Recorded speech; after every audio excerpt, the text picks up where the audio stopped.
conocí cuando era un niño apenas, ¿no? Había oído hablar de él y la imagen que tuve de él era la de un aventurero. Esa era mi imagen como niño. A lo largo del desarrollo de los años que vinieron, conflictivos, de compromiso, la imagen que me vino a él era de un hombre valiente que no necesitaba de grandes alardes ni alaracas para estar ahí presente. Por lo tanto, esa es la imagen que se me puede quedar de él, o que tengo de él, como un hombre valiente, comprometido.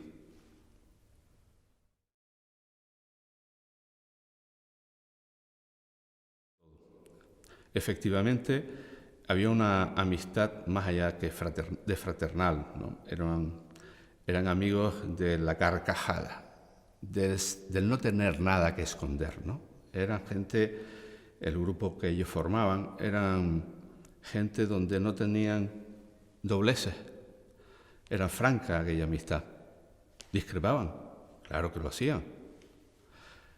Y yo creo que muy, muy leal.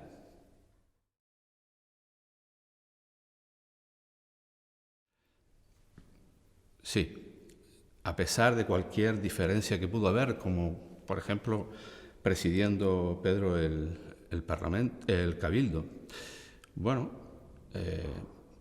Pedro no quería aquella función. Esa es la visión que teníamos en casa y la que en algún momento dejó sentir, ¿no? Todavía recuerdo a mi madre llegando un día a casa y se me ha encontrado con Pedro Lescano. Me ha dicho que está marcando en un calendario los días que le restan para terminar su función en el Cabildo. Estaba, no sé bien, porque eso no lo comenté nunca con él directamente, aunque hubo algún tema que sí traté entre mi padre y él en relación con la gestión del Cabildo, pero él estaba decepcionado. Y creo que en el testamento político que dejó, lo dijo bien a las claras, ¿no?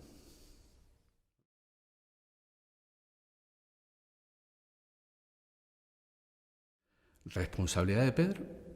¿Cuál?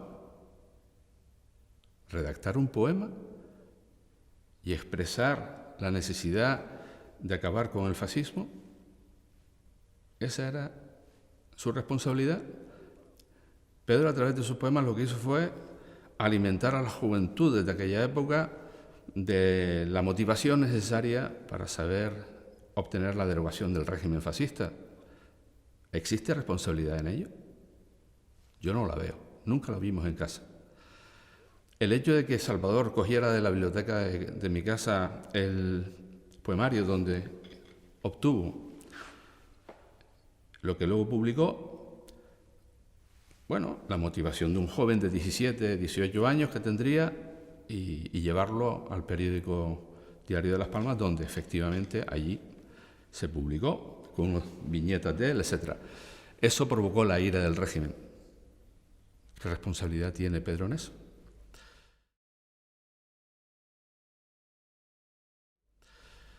Se dijo luego, pero por habladurías, que siempre hay ángulos de opinión para todo, que si no defendió lo suficiente a Salvador, ¿en qué tenía que defenderlo? Él había sido autor de un poema que no se modificó. Quien tenía que explicar el por qué se provocó todo aquel movimiento era un régimen ya en decadencia. Bueno, quiero recordar que el primer juicio, él salió absuelto. Y por lo tanto, bueno, ya salir absuelto ya fue un gran mérito.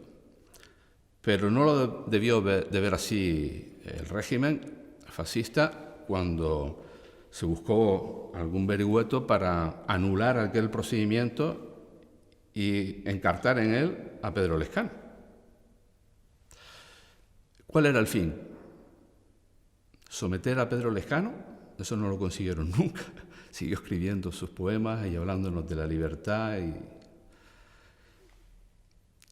Era implicar otra vez a Salvador y condenarlo y meterlo en prisión. ese fue el motivo real de que se abriera una segunda causa, buscar una sentencia que le conviniese al régimen.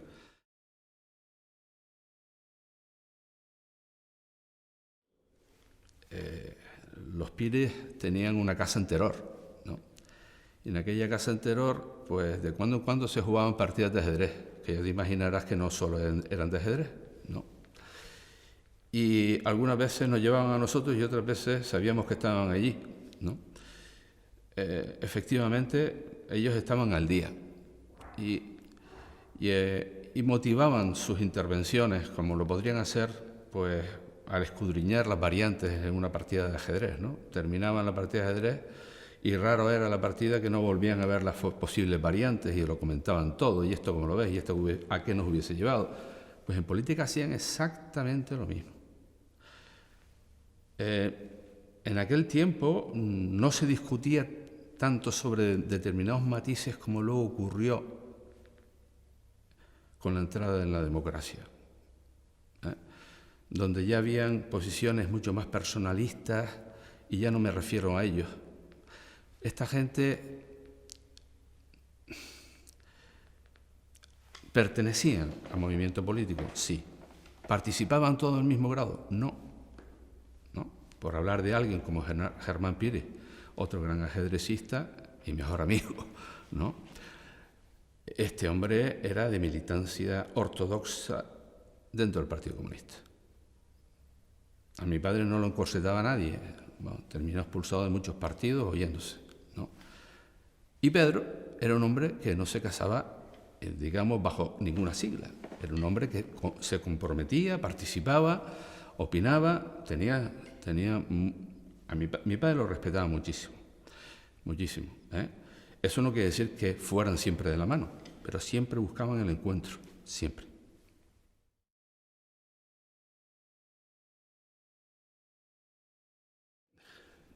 A toro pasado no voy a hablar, porque están ahí las hemerotecas, ¿no? Lo que yo sentía en aquel momento era una gran ilusión.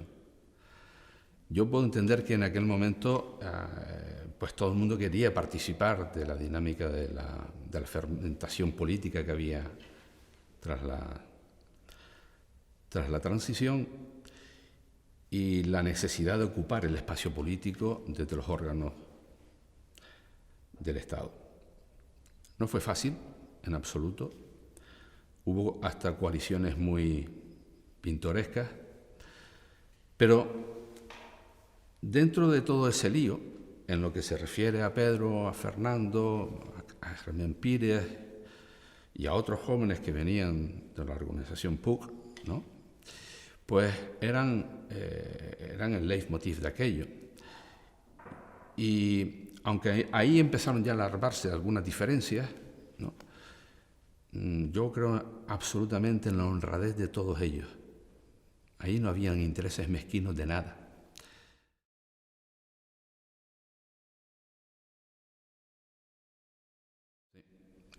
Luego se pudo decepcionar, pero porque la decepción venía porque aquella primera élite de pensadores, de luchadores, de líderes, estaban forjados en grandes paradigmas, donde las contradicciones no afloraban, ¿no?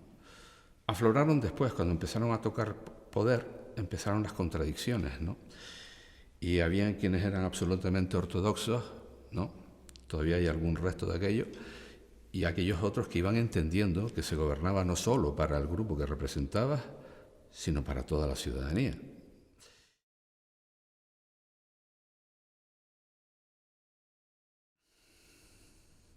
Me salió una imagen de una película, ¿no? Él en lo alto de una columna, Simeón creo que era, ¿no? Hablando de la nada, ¿no? Sería el absurdo para él, ¿no? Lo que está pasando, ¿no? Una sociedad que se está nutriendo de noticias falsas permanentemente, de confundir lo que hace uno con lo que hace el otro, de no saber quién es tirio y quién es troyano, esto es complicadísimo, ¿no? En una sociedad totalmente alienada por los medios de comunicación y por los soportes que tenemos hoy en día, audiovisuales y demás, hace muy difícil condensar y dirigir un pensamiento.